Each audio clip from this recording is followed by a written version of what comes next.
Breaking news tonight, a Malaysia Airlines flight with 239 people on board, including 4 Americans, has gone missing. At this hour, a desperate search is underway for MH Flight 370, which departed Kuala Lumpur at 12:41 a.m. local time and was due to land in Beijing at 6:30 a.m. Air traffic control lost contact with the plane about 2 hours after takeoff. Whether the disappearance is due to mechanical problems, pilot error, or even terrorism is yet to be determined. March 8th, 2014, a red-eye flight lifts off from Kuala Lumpur, bound for Beijing.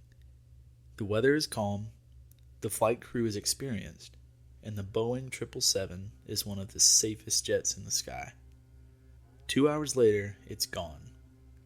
No distress call, no mayday, just a calm voice over the radio. Good night, Malaysia 370. And then silence.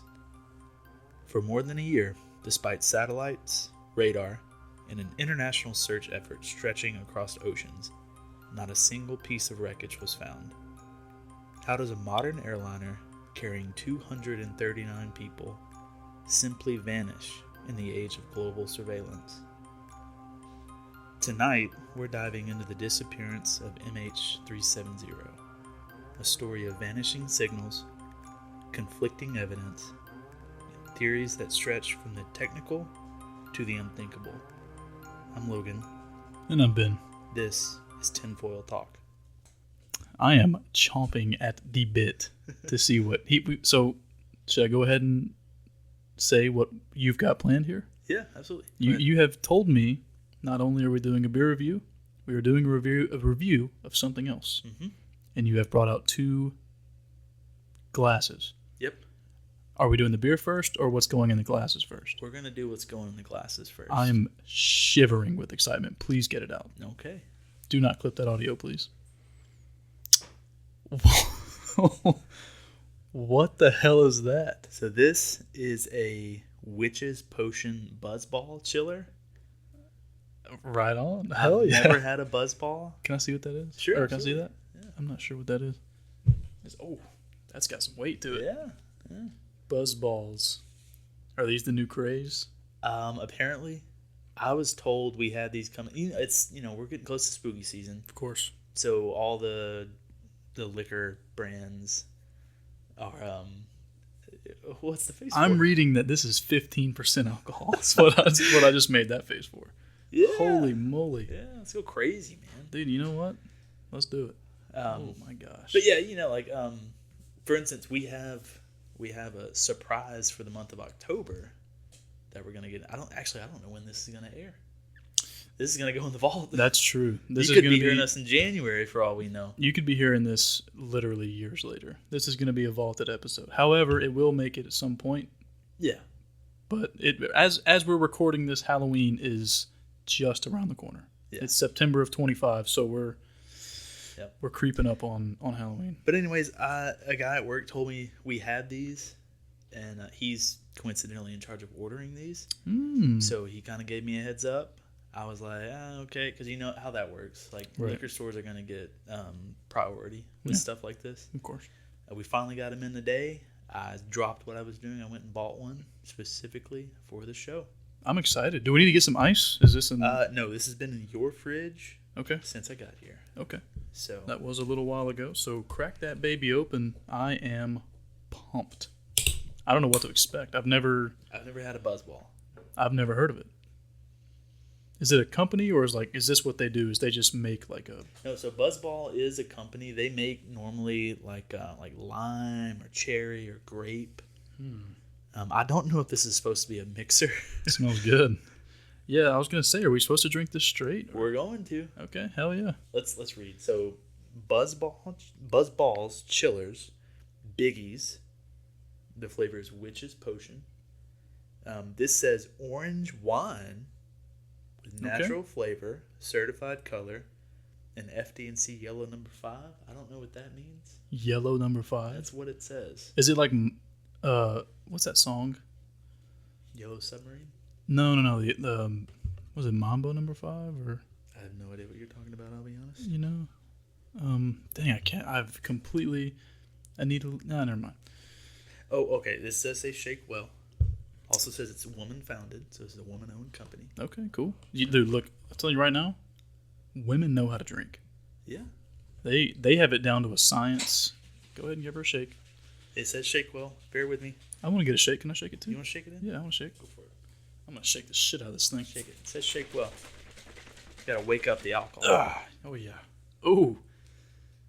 It's good Green. color. Yeah, Yeah. it's green. All right. So without further ado, let's go ahead and pour us some of this. Let's do it. And then after this, we're also going to do a beer We're review. going to review a beer.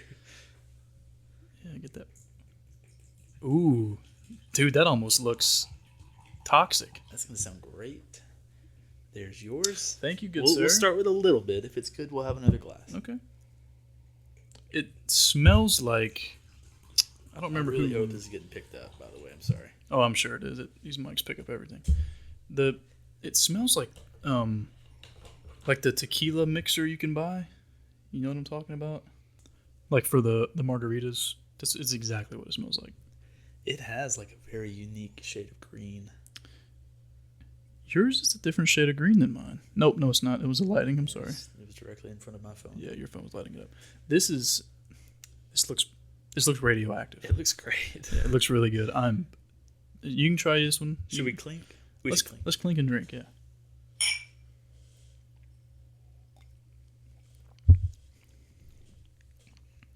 I like that. If these are 15%, these could be extremely It dangerous. tastes like Kool-Aid. This does not even taste like it has alcohol in it, to be honest. That's really good. That's really good. Yeah, this could get out of hand. We need to take it easy on these Yes, because we also have beer to review. I don't feel right. Like, this tastes better than a lot of the beer we've tested so far. I don't feel right giving this like a rating higher than... I mean, I would prefer this over a lot. Even like for a taste, also for what I'm going to assume is going to be a pretty high rate of success. I imagine probably not even half of that buzz, because that's a big tub. It's like, Biggies. how much was that? $20. $20. Okay. So price point, well, I guess is it? You said it's wine, right? It's not liquor. I think wine is the base with these guys. Is there liquor in it? Because it tastes like there is liquor in this, like tequila or something. No, it can't have liquor in it because Walmart couldn't sell it if it had liquor in it. So that's right. I forgot Walmart Wine can't sell is liquor. the base. Okay. Well, it tastes like it's got. It honestly, it kind of tastes like a watered down margarita. It tastes like a fruity drink. Yeah, but it's good. Like, It's really good, yeah. when I say watered down, I don't mean like in a bad way. It just is like almost just like a less powerful margarita, even though it's 15%. I'm gonna go 9.2. Holy shit! But with an asterisk because of course it's not a beer. 9.2. 9.2. Wow. I liked it. I mean, it's good. It's I wouldn't yummy. go even close. Well, yeah. I would say. I'm gonna say 7.8. Yeah. 7.8. Yeah, I think it's really good, but 9 point. That's your highest rating yet. Yeah. By a good margin, Yeah. actually. I think the next closest was like 8.7 for I forget what it was. It was the Antigator. Right. Yep. The Antigator was fantastic. Well, we're already 8 minutes in. We have not done the beer review. Okay, yeah. Technically okay. speaking, Are you ready? I'm ready. Yeah. So that was great. It's Love really that. good. It's gonna be tough to beat this, I will say. Let's get back to our bread and butter, Let's get into it. which is beer. What we have here today, Oh. this is Hippies and Cowboys IPA, brewed and canned in Nashville, Tennessee. Hometown. 6% alcohol by volume. I like this can a lot. I think this is supposed to be Willie Nelson on the. No, I don't think so. I think it's. Or you think it's like a play on Willie I mean, Nelson? the name of the beer is Hippies and Cowboys. It's true. He's a little bit of both, I guess. I don't know, something about the face. You want me to be completely transparent with you? Yes. I do not have high hopes for this.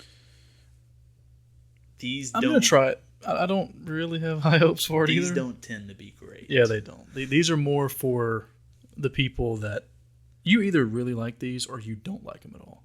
I don't think there's much. Yeah, let's give it a crack. These are cans, so. Oh, that great. is a humongous That's party great. foul. we have major spillage. So with the power of editing, we are now all dry and the scene is clean. You guys missed all of that. So what happened, I cracked mine open. Inexplicably, it started spewing it. I don't know how that happened.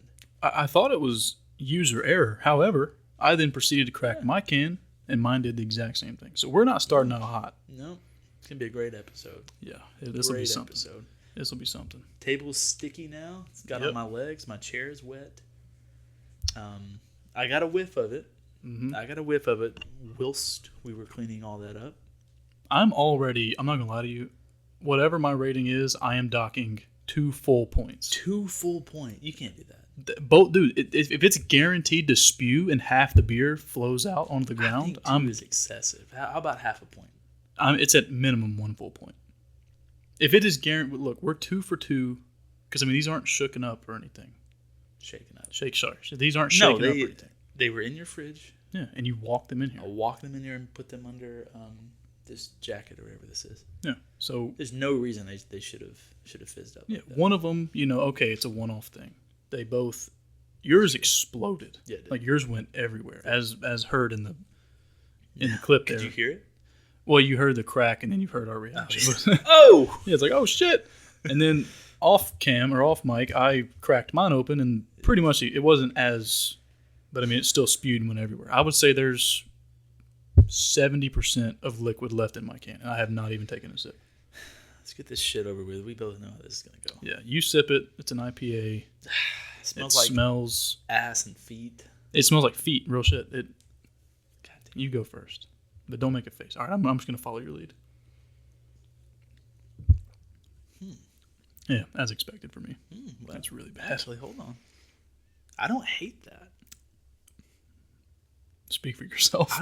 Okay, I'm going back to the buzzball. I'm going to get one more sip. I'm right there with you. Like, if you enjoy IPAs recreationally instead of regular beer, what the fuck is your problem? That is disgusting. I'm not finishing that. It's not bad. It's not that bad. But if you enjoy IPAs like regularly, you're fucking weird. You're weird. It's I don't make the rules. I feel like you're attacking a certain group of people that may listen to this show. What are you going to say to them if they're listeners to the show and now they don't want to listen anymore? I'm terribly sorry. We hope you can see through that ignorant comment I just made. But I do stand by it. Okay. You can have regular beer that tastes good that you can drink a lot of, or you can have this piss water filtered through feet and toenails. Piss water filtered through feet and toenails? That's actually not a bad comparison. Why you sounded shocked? Well, it was funny at first, but now I'm thinking about what would piss filtered through feet and toenails taste like. I mean, this has to be close. Maybe not this one. There are certainly worse IPAs. This is going to be my lowest rated beer yet. The Black Abbey IPA we tried a while back.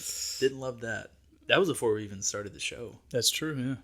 That was a minute ago. It wasn't great. So I'm going to go out on a limb here. I'm going to deduct 1 point from my 3.5, and this is going to get a 2.5 rating from me. Wow, this is terrible. I'll go 5. I'm going to say start to finish. I mean, it blew up whenever.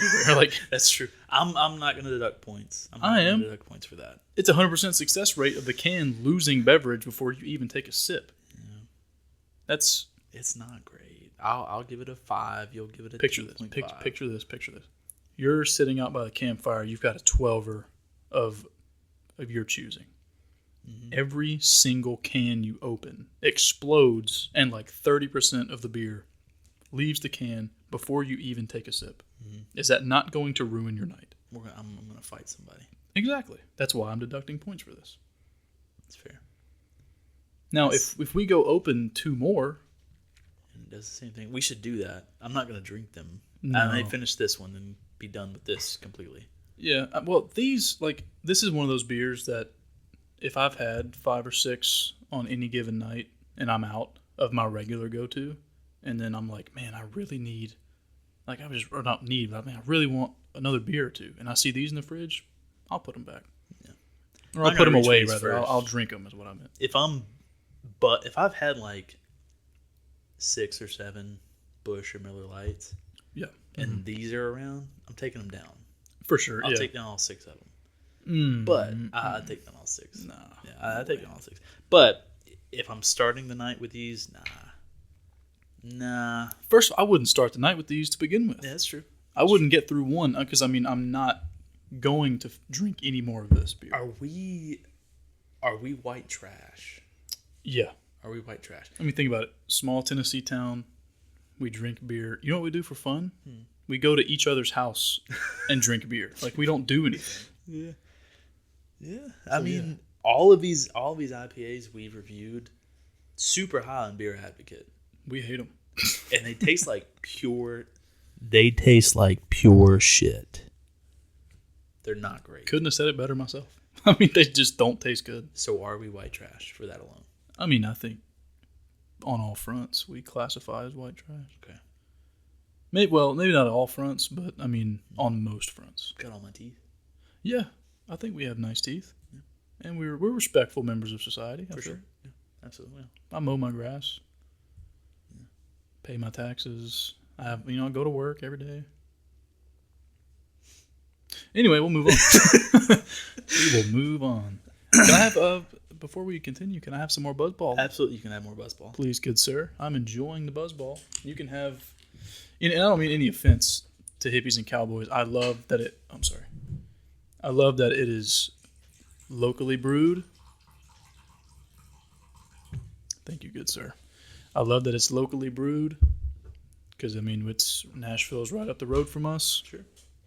A lot of beers coming out of Nashville. Some of them are good, some of them aren't. Yeah. If you go downtown, you can get anything you can possibly imagine. I'm sure this is one of them, but I also would be pretty sure this is not a very popular one. Yeah. There's a reason your Bud Lights and your Busch Lights and your Miller Lights are among the best-selling beers in the United States. Yeah. Because if these were anywhere near that level, they would be up there as far as sales go. They're not, so you can assume they are nowhere near as good. Yeah. Was it you telling me that Modelo is now the number one selling beer in America? Modelo is the number one selling beer in America as of September 2025. North America. North America, yes. Mexico included, correct? I think it's just the United States. Well, then that's not North America. I don't remember what I said. We had this conversation like a month ago. I want to say you said in the U.S., but it makes more sense if it's North America. I think it is the United States. That is crazy. I love Modelo. Don't get me wrong. Modelo's great, yeah. But I feel like your Busch, your Bud Light, Miller Light, I feel like those are just more Michelob. Everybody drinks Michelob Ultra. Everybody, yeah. All right, you want to get into some Malaysian Flight 370? Let's do it. Let's do it, babe. All right. MH370 was scheduled to depart Kuala Lumpur International Airport at 12:35 local time. After a short delay, the aircraft took off at 12:41 a.m., carrying 227 passengers and 12 crew members. The passengers represented 14 different countries, with the largest group, 153 people, being Chinese nationals. The boarding process and takeoff were routine. The weather was clear, there were no unusual security checks, and the flight was cleared without incident. The aircraft was a Boeing 777-200ER, a model that at the time had an excellent safety record. The 777 family had logged millions of flights since its introduction in 1995 and had only a handful of serious accidents worldwide prior to 2014. This particular plane had been in service for nearly 12 years without any major incidents. Yeah, seems like it's pretty easy going so far. I mean, routine flight, nothing out of the ordinary. Sleepy even. Yeah, I mean Kuala Lumpur to where are we going? Beijing. To Beijing, China. I don't think that's too far a flight. Probably not. A few hours maybe. Malaysia to South China. Yeah, I mean I would guess no more than 2-3 hours. Yeah. What if it's like 17 hours? Like we have no idea where these two places are. American mind can't comprehend. Captain Zahari Ahmad Shah, age 53. He had over 18,000 flight hours. He was a respected and experienced pilot with Malaysia Airlines.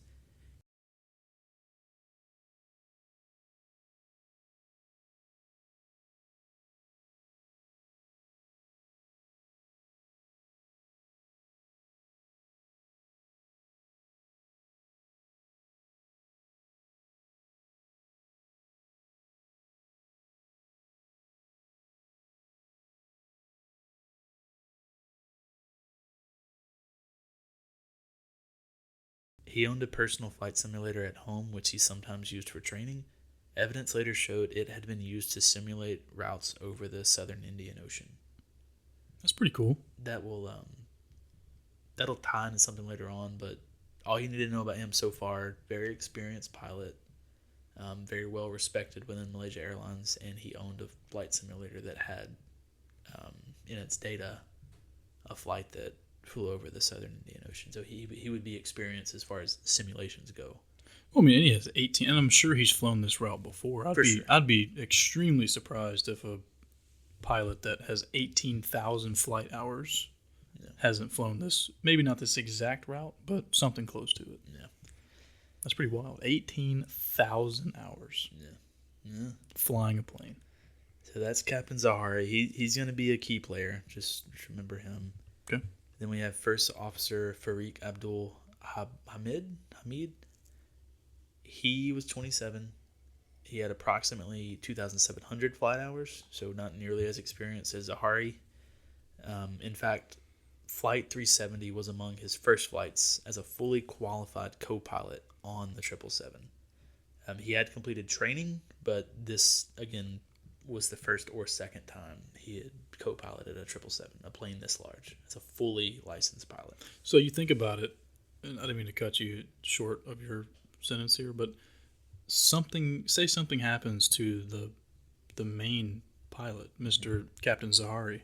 Mm-hmm. Like, you have a relatively inexperienced 27-year-old brand new pilot in charge of one of the biggest planes on the planet. Yeah. One of the biggest commercial jets on the planet, I guess.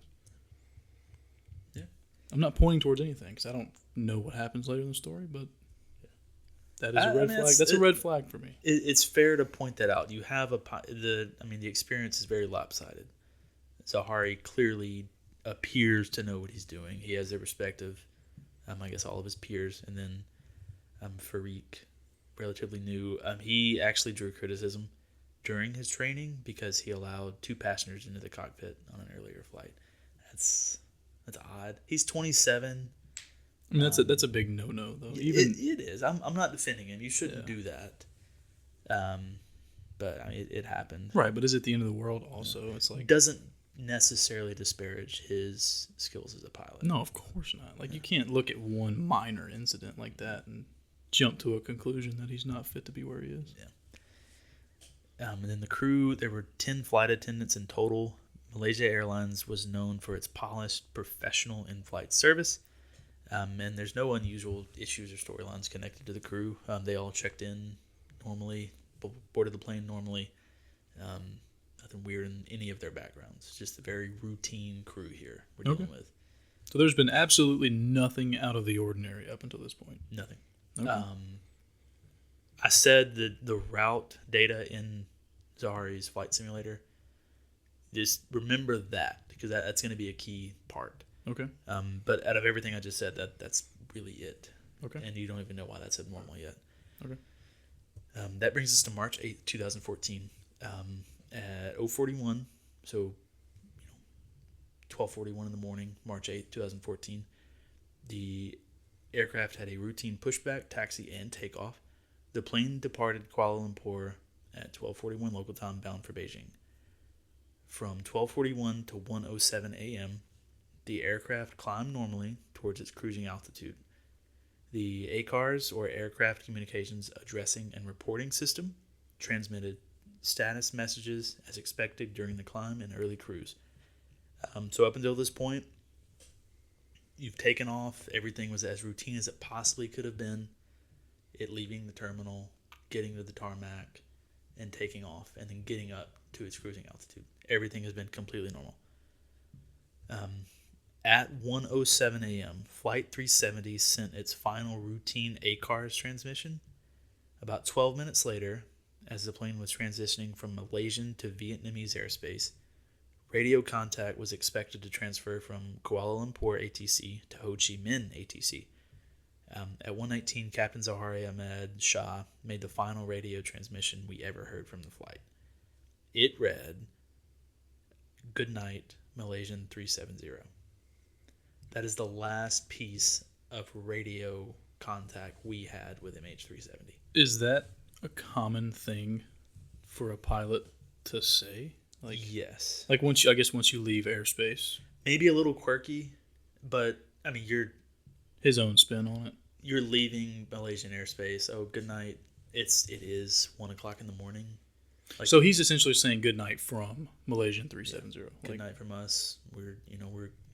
We're flying. We're gonna cross over. Like they're gonna stop communicating with Malaysian Right. ATC. And they're going to become like I guess partners almost with the Vietnamese Yeah, I airspace. mean, like air traffic controllers will be speaking to them from The Ho Chi Minh ATC City. at this point. at the Ho Chi Minh airport is going to be communicating with them Okay, for all their data. So I mean, makes sense. it's a little quirky. I feel like most pilots Yeah. probably have something they say. It's Given just his way of saying that. given we know what we know, and I don't know much. I mean, obviously, we know what like the concept of the story. Given that this is the last thing that this plane said, or it's a little Creepy. It's a little creepy, contextually speaking. Sure. Yeah, that's fair. At 1:21 a.m., MH370's transponder stopped transmitting, causing the plane to disappear from civilian radar. The aircraft, however, remained detectable on Malaysian military radar as a blip without identifying data. So the Malaysian military could still track it, but they had no idea what it was. They just knew there was an object following MH370's exact flight path. They had a good idea it was MH370, but none of the data was transmitting anymore. So they couldn't say for 100% certainty that absolutely was MH370. Right. But I mean, if it's following its exact flight path, Yep. Spot on. yeah. Still nothing too crazy. I mean, they've That's very abnormal. You don't know. So okay, I guess where I'm not confused, but like whenever they said goodnight to They were saying goodbye. Malaysian airspace, and then they were flying into Vietnamese. Is it also common to Okay, so this address Vietnamese airspace or air traffic controllers? So there would have been a pocket where they weren't in Malaysian airspace or Vietnamese airspace. They were over in international water. Oh, okay. So they were saying goodbye to Kuala Lumpur. There would have been a space there where they were heading towards Vietnamese airspace. So that's normal. At this point, that's normal, him saying goodbye to the Malaysian or the Kuala Lumpur ATC. What is abnormal, what should not happen at any point, is 370 should never have disappeared off of radar. Okay. So the transponder no longer transmitting its data No. is So a humongous red flag. Because I'm learning, I don't know a single thing about aviation. yeah, So I can understand I'm not that's expert either. I can understand that. I guess that would be So unusual. Though. Think about it this way: it disappeared off the radar just because the Kuala Lumpur ATC or the Ho Chi Minh ATC can't communicate. They can still see it on radar and know exactly what it is. Gotcha. So because the transponder stopped transmitting its data, they don't know what it is. It's invisible to both ATCs at this point. Okay. The only reason we have the flight path, two reasons. The Malaysian military had a good idea this was MH370. Even though it was just a blip, they had no information. It was following its exact flight path. So is this something that would have to be done intentionally, or is this something that could theoretically happen by accident? We'll get into that when we talk about theories. Okay. We'll talk about that later. Okay. Over the next several minutes, military radar showed the plane turning left, crossing back over the Malay Peninsula, and heading northwest into the Strait of Malacca. So that's not clear. They were heading northeast from Kuala Lumpur towards Beijing. They were about to cross over Cambodia, Vietnam, Right. over that stretch of international water where they would have been between airspaces. That's where we lost the data showing where they were, transponder data. Also at that point, they turn essentially 45 degrees back the way they came towards Malaysia. They travel up this thin Strait of Malacca, and that's where they are at this point. We still know this because the military is still tracking them at this point. To be clear, the military is not trying to communicate. They are just aware of I guess, what's going on. And so the military has been alert. And you're saying the military. Whose military? U.S.? Malaysian. The Malaysian military. Yeah, Okay. they're Malaysian airspace. So they're tracking, and they are aware that, I'm guessing, neither Vietnamese or Malaysian air traffic controllers are able to communicate with this plane. Or are they just tracking it because it's within the reach of their radar? It's a blip on their radar right now. So are they even They may aware not be that it's actively tracking it, but they know there's a blip. Okay. They may have checked with the ATC, and the ATC is like, oh, probably MH370, having a little bit of trouble with the radar. I don't know. It's pure speculation. So at this point, it's probably not a huge deal, but it's probably something that's not. being brought to a few people's attention. They're At no point should the transponder have been turned off. So that Right. is... So some alarms are probably ringing. Yeah. Okay. So that's where we are. At 2:22 in the morning, military radar tracked the aircraft for roughly an hour after the transponder was lost. At 2:22, the plane was last seen on radar about 200 nautical miles northwest of Penang over the Andaman Sea. After that, no further radio returns were detected. So at this point, even the military can't track it. It is out in open water in the middle of the southern Indian Ocean. It's gone. Not there. I would love to see the flight path relative to where they were headed. You can find that. Oh yeah, I imagine, and I'll look into that here. So even after the plane vanished from radar, its satellite data unit, SDU, continued to exchange automatic, quote, handshakes with the Inmarsat satellite network. So these handshakes, we're gonna call them handshakes for the rest of the story. We'll just call them handshakes. They are quick little radio communications. No one on the plane has to initiate this. This is something the system is doing automatically. It's like a fail safe for this exact situation. Is this it's happening no matter what situation? Yes. Okay. Yeah. Nobody on the crew has to do anything. This is going to happen regardless. The system is communicating with the satellite network on its own.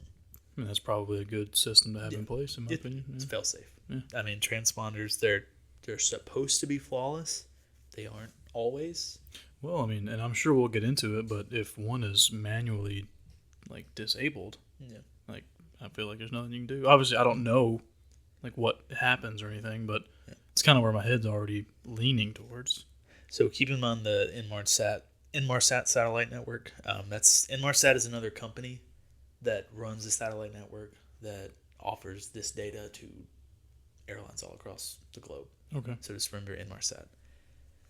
These handshakes weren't voice or data transmissions, but rather system level pings, as we just discussed, confirming the aircraft satellite terminal was still powered and functioning. So until these handshakes stop, it is a fact the plane was still in the air, still had power, and it was still flying. Okay. So it's still being tracked. yeah, Just not in the like usual sense we no would one think is it. actively tracking it right now. Okay. This But it happening- is still pinging off of these satellites. This is happening behind the scenes. No humans know this is happening. Interesting. Essentially, a ground station sent a signal, and the aircraft automatically replied. So just think about it like that. No one had to initiate this on either side. Okay. After 2:22, the SDU continued to send these hourly handshakes at 3:41, 4:41, 5:41, and 6:41. So every hour, automatic. A seventh handshake was received at 8:11 a.m. That 8:11 partial handshake is believed to represent the final contact with MH370, consistent with the aircraft either running out of fuel or losing power. Did it have one at 7:41? I thought that was odd. So It can't be found. 3:41, 4:41, 5:41, 6:41, and then 8:11. I thought that was very odd as well. That's I interesting. couldn't find any more information on that though. To me, it kind of seems like maybe it missed at 7:41. Then the satellite system checked in, like I guess 30 minutes after at that point, Yeah. and it initiated the signal ping again. It didn't get a response again, so at that point, it is safe to assume the plane was no longer in the air. I see. So maybe at 7:41, maybe the plane's already in the water. Like maybe and it's not getting a response. And 30 minutes later, it tried again. Got a partial. And then, okay, well, Yeah. here we can assume the plane isn't in the air anymore. Okay. Interesting. That's how I took it, at least. Yeah, I mean, that's what, to a regular person who has no knowledge whatsoever of this technology, like, yeah, that makes sense. Yeah. If you are every hour on the hour by the minute, and then you don't get one, Yeah. and then after that it goes silent, you can only, like, there's only really one assumption to be made, especially if this is something that happens automatically. Like, the only way this would stop is, again, it's system initiated. Yeah. So unless the system is no longer operating, this is going to continue. I'm sure this does this when the plane is taxiing or, like, at the terminal. Yeah, as soon as the system is powered on. Yeah. Yeah. Yeah. Okay.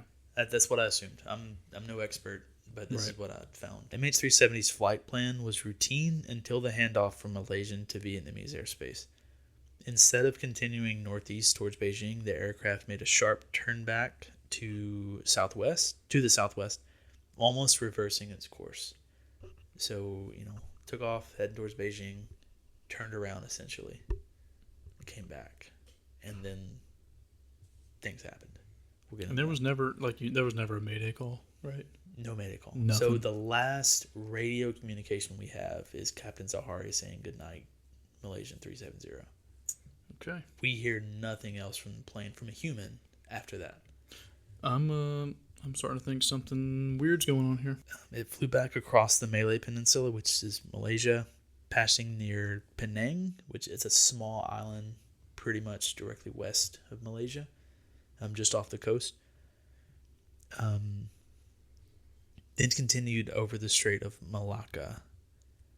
From there, radar data showed the plane heading northwest towards the Andaman Sea on a track that roughly paralleled the Thai border before disappearing from radar coverage. What's weird? We're near Thailand. We were drinking Thai beer. We're drinking Thai beer. And again, this episode's going to come out. Well, actually, we're going to debate. You may hear this episode next Tuesday. You may hear this God knows when. Well, next Tuesday relative to September 25th of 2025. Yeah, that's true. That's true. Because if you're hearing this in 3 months from now, next Tuesday would be like November or December. We are undecided on when this is going to get released. This could get faulted. You could hear this in January, February. Yep. Or you could hear this whatever the next Tuesday is from September 25th. That's a few days from now. But that's weird. It is weird. We're drinking. This is the first. Not only is this the first Thai beer we've drank, this is the first story we've covered that is revolved around Thailand. Well, not revolved around it, but it is involved in the story. Yeah. Cool. Almost immediately after MH370 disappeared from civilian radar, Malaysian and Vietnamese officials assumed the plane had gone down in the South China Sea and began searching there. At the time, they were unaware the aircraft was still flying westward. The Malaysian military did not initially disclose that their radar had tracked the plane across the peninsula. As a result, search teams scoured the wrong area for nearly a week before attention shifted. That's probably not ideal, if I were to guess. Yeah. That they would withhold that information for a week. Yeah. So, maybe I don't need to reiterate, but I'm going to. When we were talking about them swapping from Malaysian airspace to Vietnamese airspace, and he said, goodnight, Malaysian Flight 370, around then is where, at this point in time, they thought the plane went down. So at this point, they think it's down in the water somewhere in the South China Sea. But they're only thinking this because they didn't share the information, right? Exactly. So they think it goes down. They immediately start searching. But they don't know that they're looking in the wrong place. Oh my God. Why would they not share this information? That doesn't make sense. That's so interesting to me because, the Malaysian military admitted they had the information. So there was just no explanation for why they withheld, absolutely critical information. Unless they thought it was an anomaly. Maybe they thought the radar just, I don't know. Because at this point, again, Inmarsat, we don't have the Inmarsat data, so it feasibly could have been a radar anomaly for the Malaysian military. If you have two different airspaces saying, yeah, it went down about right here. I mean, okay. Yeah, but That's a I don't belief. know. That's speculation. fishy. That is fishy to me. Yeah. If you have the information Yeah. that there, even if there's a possibility that this plane did not go down where we think it did, all options need to be considered. You're right. That part doesn't make any sense. That's our first question mark. Yeah. At the very least, the Malaysian military could have said, hey, just so you guys know, we were tracking this thing back over Malaysia up into the southern Indian Ocean.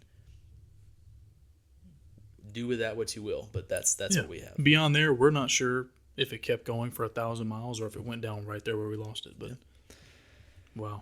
On March 11th, the United States sent the USS Pinckney and a P-8 Poseidon to assist in the search.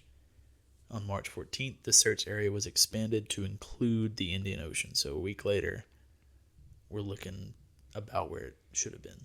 Mm-hmm. Probably at this point, like, let's say, for example, that is where it went. It's if you're looking a week late, it's far too late. Yeah. That plane is a mile away at the bottom of the ocean somewhere. By mid to late March, the British company Inmarsat, which we discussed, analyzed satellite handshake data, the handshakes we talked about. So later on in the month, multiple weeks later, this company decides, hey, we could probably figure out exactly where we lost contact with it if we looked at the data. Now, I don't give them too much flack for that because, I mean, they're a British company.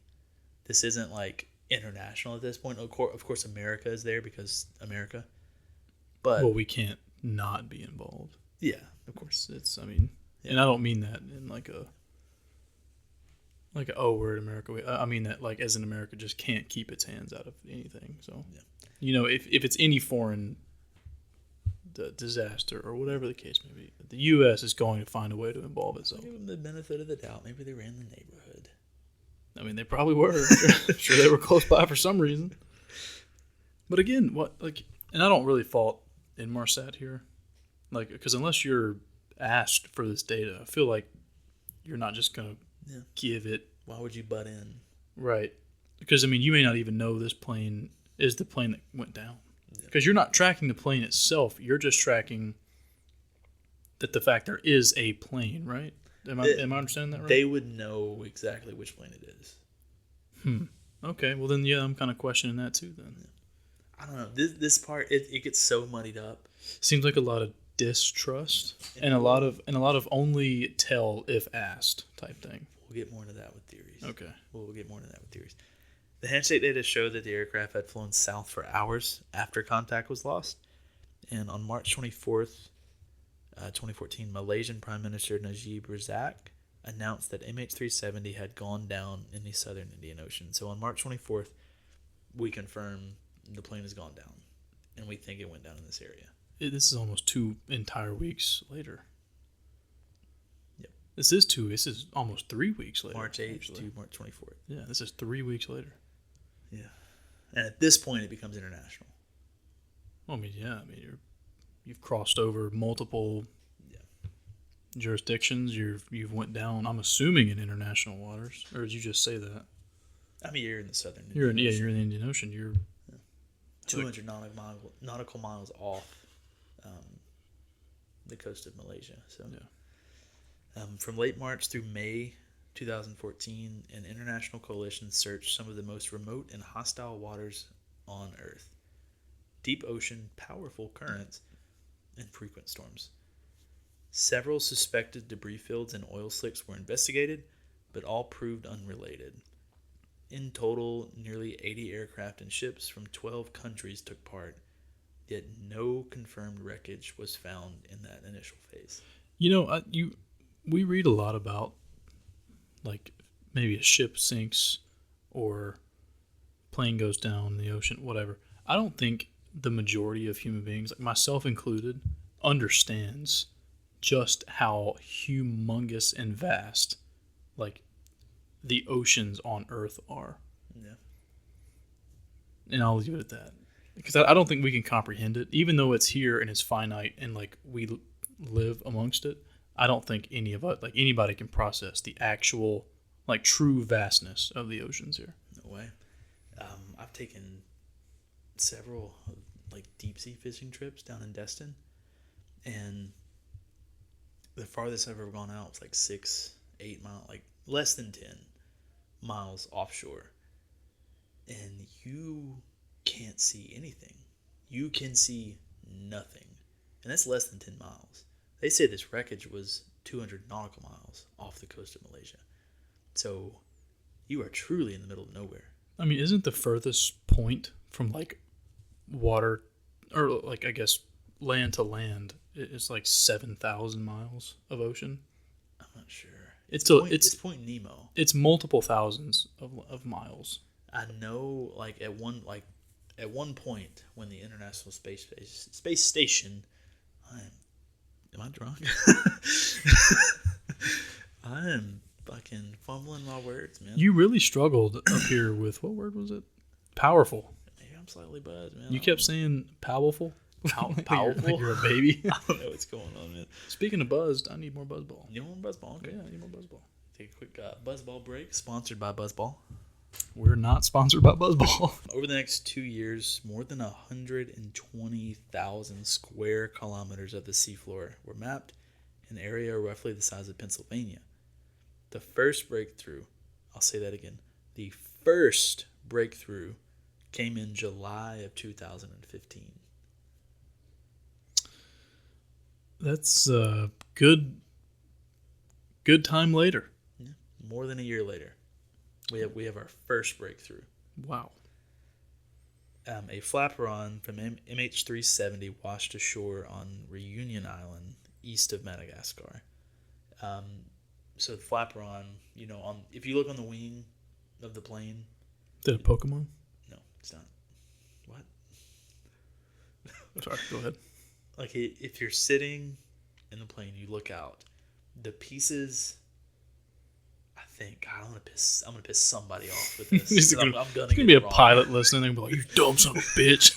That ain't a flaperon." I think it's the piece that can move up and down to like make the plane climb or make the plane dive. Well, those are flaps, right? Called flaperons. Okay, so the full name is flaperon. Yes. Yeah, those are the flaps. Yeah. I think. Okay. One of those from MH370 was found on Reunion Island. Also, it is absolutely insane that an area the size of Pennsylvania was searched. That's probably not even a half of 1% of 1% of the entire ocean. That's a scary thought. And that's a feat. Like, that's incredible. 120,000 square miles was searched. Who knows like what else they found down there? You know what I mean? Like I'm not implying anything spooky, but like if you're looking at a part of the earth that has never been seen by human eyes before. Yeah. It's just historically speaking. You could be looking at anything that has been put there at any point in time. The flaperon from MH370 washed ashore on Reunion Island, as we've already said. Over the next 18 months, additional debris was recovered along coastlines in the western Indian Ocean and eastern Africa, consistent with currents from the southern Indian Ocean. So this debris, I don't know how they track it. I don't know the science behind it, but the way it washed ashore and where it washed ashore, they confirmed it was from the southern Indian Ocean. Maybe that was like water, like, I don't know, consistency of the water, type of the water. I mean, I know you can see like current patterns. Yeah. You make an educated guess. Yeah, that's true.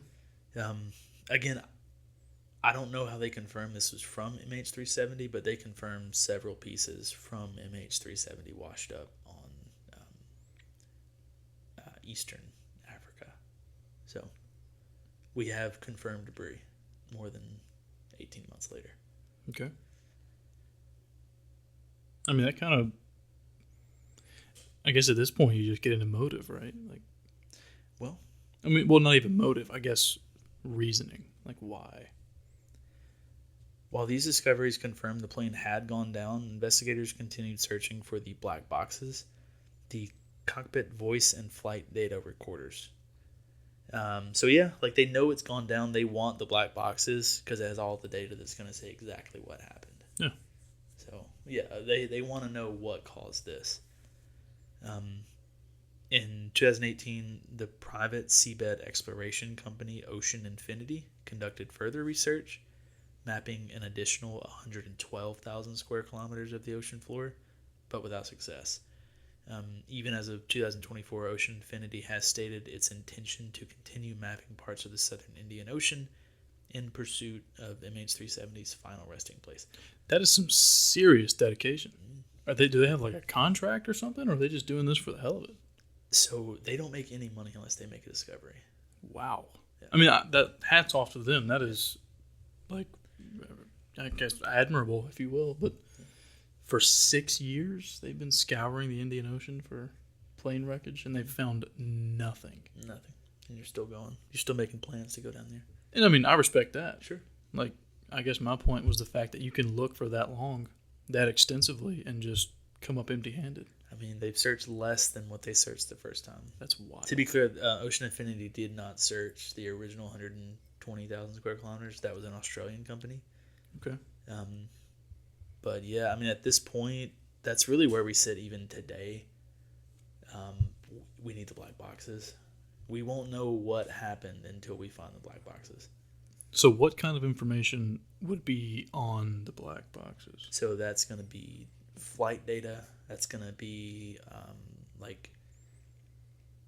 Because I imagine, like, would the flight data would be just plane did a 180 at some point and then went down somewhere in the Indian Ocean, right? Well, with the black boxes, you're going to get into like cabin pressure. You're going to get into like how much fuel, like was fuel dropping too quickly. You're going to get into what systems might have been disabled. Exactly. Okay, so they'll be able to tell. Disabled. You're going to hear what the pilots were saying during all of this, which is very pertinent. Yeah. Because I imagine if you get access to that and you see that, like, oh, radar's turned off, and like, oh, your transponder was turned off, like manually turned off, that would pretty much tell you that you would be able to confirm it was manually turned off or not. Yeah. So then at that point you could safely assume that it was done intentionally, or maybe it was hijacked, whatever. Yep. That's what we need. I mean, at this, like I said, even to this day, we're just waiting on the black boxes. We won't know what happened to MH370 until we find those. Wow. Yep. That's interesting. What began as a routine red-eye flight out of Kuala Lumpur became one of the greatest mysteries in aviation history. After Captain Zahari's final words, "Good night, Malaysian 370," the plane vanished from radar and veered off course. In the months that followed, more than a dozen nations joined the search, deploying over 80 aircraft and ships, yet not a single trace was found for more than a year. How could one of the world's most reliable jetliners disappear with 239 people aboard and elude some of the most advanced surveillance systems on the planet for so long? Makes you wonder, like, for the people on board, if it was and I'm sure we'll get to theories here in a minute, but depending on what happened, whether it was a hijacking or just an intentional crash or whatever, like, I wonder what those final, few minutes were like for these people that on board. I mean, they had no control. I wonder if everything was maybe routine up until like the plane crash. Part of me hopes so. Yeah. Like, you hope most of them were just asleep and completely unaware that anything out of the ordinary was happening. Yeah. With that, we'll get into some of the theories. Theory number one is going to be actually pilot involvement. The most discussed theory is that Captain Zahari Ahmed Shah, or possibly First Officer Farik Abdul Hamid, deliberately diverted the flight. Zahari's home flight simulator contained a route eerily similar to the one MH370 is believed to have taken into the Indian Ocean. The aircraft's sharp turns and waypoint navigation suggest someone at the controls. Still, no suicide note, no manifesto, and no evidence of instability in either of the pilot's personal life has ever been surfaced. Also, I didn't add this. Zahari specifically, with this theory, it's more centered on Zahari than it is Farik. Zahari's family are adamant in saying he would never have done something like that. Which I hope that's the case. But I feel like you're going to say that regardless. I mean, yeah, no matter what. Like, that's, I mean, we just did Brendan Swanson, right? His parents said he would never, ever purposefully disappear. Yeah. But you don't know. Yeah. Like, I certainly hope that these pilots would not have sacrificed 238 or however many other innocent lives that had nothing to do with their own personal struggles, just to end their own suffering, I don't think a pilot with that kind of history would do something like that. I don't either, but at the same time, I mean, if he's taking similar routes on his, what was it, his simulator he had? We can find the route that was found on his flight simulator and the route the plane actually took. And Are they pretty similar? It's pretty close. I mean, it's hard not to make that assumption, though. Yeah, I do understand. I need to see, you know what, you keep talking, I'm going to do a live lookup. Okay. It is important to note, we know the plane wasn't on autopilot just by the way it was maneuvering. So it was more than likely being flown by a person until it went down. Theory number 2 is going to be mechanical failure. Some believe a sudden failure, like decompression or electrical fire, forced the crew to try to turn back towards Malaysia. This could explain the initial course change, but it doesn't square with the satellite data showing the plane flew for nearly 7 hours, nor with the deliberate shutdown of its communication systems. Okay, so looking at his simulated flight plan versus the flight plan the flight that actually took place, yeah, he 100%. Really? I mean, there's no doubt about it. You're settling right now? I am almost already convinced. Like, this is too similar of movements. And these movements are so erratic, and like this is not a movement you would make if you were flying from point A to point B, wherever you were going, Kuala Lumpur to, I forget where Beijing. Yeah, Beijing. You would not take this flight plan at all. And the fact that he had done this in his simulation, well, let me say this. Do we know when this simulation took place? No. Because if it was like 15 years ago, which, I mean, I guess he would have had the simulation. If it was like 3 or 4 years ago, that's one thing. But I mean, if it was like a week before this flight. Yeah. I didn't find that information, but I thought the flight plan alone was... It's pretty damning. Pretty odd. It's pretty damning, I will say. Yeah. I'm really reluctant to just condemn him on that alone. I know it doesn't look great, but I really don't want to say he wanted to commit suicide and he decided to take down 238 other people with him.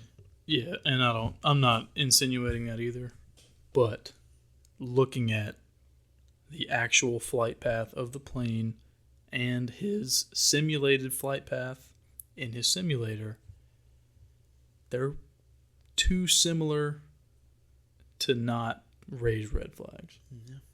Like that's an odd consistency. Yeah. Given where they were taking off from and where they were heading. It's one of those things, man. Like, if we can find the black boxes, it's going to tell us everything we want to know. Yeah, we can speculate forever. Yeah. Did you hear the part about mechanical failure? I did. Should I redo that? Okay. I don't. So it confirms the transponder had to have manually been shut down. That couldn't have happened by accident. Yeah. I mean, maybe. So, again, we could speculate forever. And I mean, I'm going to go back to Brendan Swanson. Yeah. Like, we don't know the outcome. So, like, you can go back and forth on every possible outcome, which is more likely, which is not, which is the most likely, all that good stuff. I'll save my thoughts for the absolute end. Okay. You keep us rolling. Smoke, fire, or loss of cabin pressure incapacitated everyone on board. leaving 370 to fly on autopilot until it ran out of fuel. It's simple and haunting, but again, the controlled turns picked up on radar don't match the wandering of a ghost flight. Now, correct me if I'm wrong. The cockpit and the cabin, if prompted, can be like separate in terms of like pressure, correct? Like the cabin can lose pressure, but the cockpit can remain pressurized, correct? No clue. I don't know about that. I saw a movie. Is that a thing? I saw a movie and it happened. Obviously, I don't know if that was a accurate depiction of like a real airplane. What's your point, I guess? My point being is like if one or the other lost pressure, I don't think that necessarily means that both of them would lose air like pressure, like cabin pressure. Like if you lose pressure in the cabin, the cockpit can still remain like pressurized because the doors are like sealed. Maybe. I could be completely wrong. Maybe. I think I've never heard that before, but I don't know anything about aircraft. Yeah, I could be completely wrong. Well, for now, we will assume that it is the same. Okay. And if cabin loses pressure, whole plane loses pressure. Hijacking is also a theory. Early suspicion fell on 2 Iranian men traveling with stolen passports. So I think it was Australia again who started looking into the hijacking theory. They found these 2 men, of course, with the stolen passports. The idea was that they seized the cockpit, switched off communications, and flew the plane off course. So think like a failed hijacking, kind of. Maybe they weren't quite as experienced. Didn't work out. But investigators later confirmed that the men were asylum seekers, not terrorists, and no group ever stepped up to claim the act. So, sure, they had stolen passports. It's believed they were just trying to leave Iran. Yeah. They don't think there was any ill intent with the plane. I mean, this is only, I guess, skeptical because of what happened. I feel like if the plane had just landed in Beijing and they got arrested, it wouldn't have been a big deal. And we're not even 7 years after 9/11 at this point. So yeah, that's true. Yeah, that's true. You see 2 Iranian men with stolen passports, immediately you're going to assume that they're terrorists. That's true. Yeah. Well, most people you shouldn't do that. Yeah, most people would, I guess. Maybe not most, but a lot of people would. Yeah. I mean, the war on terror is really ramping up in 2008. So. Yeah. Another theory is that MH370 was mistaken for a hostile aircraft and shot down.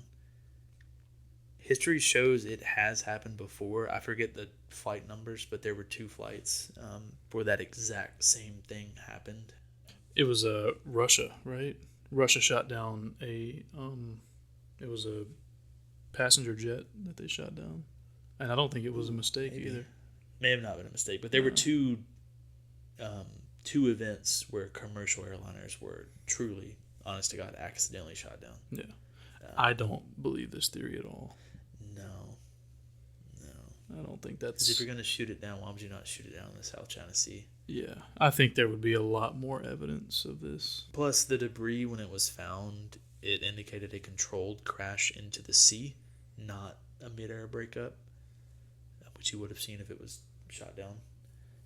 Pulling off a cover-up on that scale, you're talking about international cover-up. A whole bunch of people would have to lie. It'd be nearly impossible. And for what? No way. For what reason? Like, why would you want to shoot down a passenger airliner full of just random civilians? Like, even if you do, like, unfortunately, it has happened before. Yeah. And they wouldn't be that worried about covering up, I don't think. It would have happened, and that would have been the end of it. Yeah. Oops, sorry. What are you going to do? Yeah. I don't think anybody would ever admit to it. No. But it's certainly not going to lead to an international cover-up. No. Because whoever did it more than likely would step forward and be like, hey, we know what happened to the plane. You don't have to go looking for it. Yeah. And that would be that. Yep. A more conspiratorial idea is that the plane landed at a secret location, like the U.S. base at Diego Garcia, and was hidden away. The lack of wreckage in the first year gave fuel to this story, but confirmed debris has since washed ashore across the western Indian Ocean, pointing back to the sea. So I didn't add this. The reason this has some weight among the conspiracy community is the manifesto on what this plane was carrying was super vague. It had 2.5 tons of electrical equipment, which people speculate had something to do with the defense industry, since it was on track to go to Beijing. Yeah, but at that point, I would, I guess, want to know, is it common for cargo descriptions to be vague? Like, it's a good question. I don't know. You look at the amount of FedEx planes that take off every day that are just cargo planes, and they're like 777 or 700 series Boeing jets that are strictly for cargo. And I'm sure it's not going to say, I have a Roomba, a blender. Yeah, of course. It's just going to say I have commercial mail. Yeah, electronics. Because what if it's 4,000 different electronics? Like, you're not going to list those out line by line. I have 17 iPhones. I have 3 laptops. It's electronics. Again, you're in the realm of an international cover-up, which is just not successful across 12 different countries. Yeah. Once this many people get involved, like, sure, the theories start flowing, but the truth also usually will start to seep through the cracks. Yeah. Like, even if you can't detect what it is exactly. I don't know about that. And then of course, the fringe theories. The plane carried top secret cargo, as we just kind of alluded to, and was intentionally destroyed. It was hijacked remotely through cyber warfare, some type of experimental software of some kind. Allows you to remote 777s from halfway around the world. Maybe. I don't know.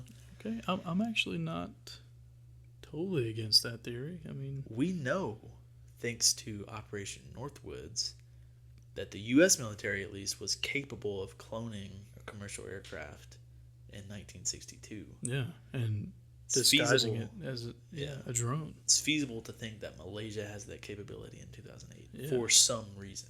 Or China. I'm not China for sure. China is... tie back in, there were 150-something Chinese nationalists. I mean, China is, I would say, far and away ahead of the U.S. currently in technology. Or at least getting there. I would say they're way ahead. I don't know. With the ability of what they have, and like maybe I'm talking about civilian wise, like what Chinese civilians have access to. Yeah, maybe. And that's not the craziest theory. I don't think it's what happened, but I don't think it's out there. Unfortunately, I think the Captain Zahari suicide is probably the most feasible. Now, you didn't say that last little bit there. Yeah. Let's hear it. Also, the plane could have been abducted by aliens. Could it have been? Could have been. It is a possibility. So are you saying that it happened? I'm saying it is a possibility. We don't know. You can't say it didn't happen. Can't you though? Can you confidently say there is a 0% chance MH370 was abducted by aliens? You can't confidently say there's a 0% chance of anything happening ever. Saying. You can't say it didn't happen. Did it happen? No. But you can't say that. You can't say that. I don't know what happened to this plane. You know what? I want to hear your thoughts first. Like I said, unfortunately, Captain Zahari setting it down out in the Indian Ocean where he wasn't going to harm like anybody on the mainland, it makes the most sense. The part I struggle with is the human aspect of Captain Zahari, because he does still have a living family out there, and you really don't want to think that he just decided to take 238 people down with him. And that's the part that I struggle with, is like, it doesn't make sense for him to kill 238 other people. Yeah. that doesn't. I mean, he would have to be so far gone that he doesn't care, and maybe he was. The theory, like the full theory with that is he. I mean, we know the plane was controlled by a person up until it made that final northwest turn from Penang. So we know that much. The belief is at that point, he put it on autopilot. He depressurized the cabin so everyone asphyxiated, and then he just let it fly until it ran out of gas. That's the full theory there. Maybe. I mean, yeah, maybe. I don't we can sit here and go back and forth all day long. Yeah. We'll never know, like you said, until you find the black box. But here's another thing. If his intention was to set the plane down in the middle of the ocean, you're over the South China Sea when you switch from Malaysian airspace to Vietnamese airspace. Yeah. What's the point going back to Malaysia, up the Strait of Malacca, and then into the Southern Indian Ocean? Why don't you just set it down in the South China Sea? I mean, if you're going to do that, why not, as soon as you take off, just slam the plane into the fucking earth? I'm under the impression, if this is the case... Like maybe he didn't want anyone to know that this was his fault? No wreckage, no body recovery, just... But he had to think, too, though. Like, there's always the chance that if I set this thing down in the ocean, somebody's going to find it. So instead of... what you just said, there's always a chance, but I can take steps to ensure they don't find the wreckage, like turning off my transponder in the middle of two airspaces and then taking a bizarre route somewhere else entirely. That's true. So you think he more than likely... That makes the most sense. Like, out of everything else, that makes the most sense. Yeah. Mechanical failure is close, but again, you know it was controlled by a human up until it turned northwest from Penang. I'm going to say the most likely theory, in my opinion, is that he probably, I mean, like you said, he tested out this route on a simulator, laid it down somewhere in the Indian Ocean. If not that, I lean towards hijacking, to be honest. Really? Just, I mean, the sudden turn. And honestly, if you take away his simulator, like, I would be 100% on hijacking. Because it's such a sudden turn. Like, you're going kind of like southwest, and then it just suddenly jolts 90-degree angle, and now you're heading southeast. Almost east. Yeah. Like, you're heading a completely different direction in almost just a harsh 90-degree left turn. But what's your goal? Why are you taking this? Like, if your goal is to attack Malaysia in some way. Well, maybe if you're a hijacker, maybe you're thinking, I'm going to run this plane out in the Indian Ocean, and we're going to crash. I'm going to kill everybody here. Blow the plane up? Like what? Well, yeah, but I mean, we're not, like...